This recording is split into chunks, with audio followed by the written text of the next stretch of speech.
January to ngayon. Tingnan nyo guys. Walang tao. Wala nang paninda sa gitna. Ayan.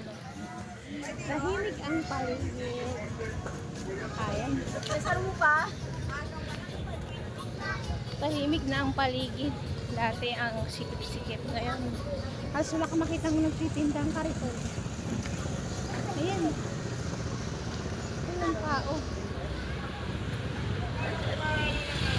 Malinis ang kalsada.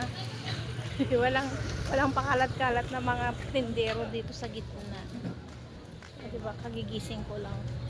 Mag-aalas 10 na. Hanap kasi ako ng gamot. Gamot! Diyos ko. Gamot para sa aking Unica. Ayan. Bagsak presyo na kaya ang mga presyo dito sa palengke. After New Year. Gusto kong bumili ng grapes eh, baka mura na. Ganun pa rin. Lantay na.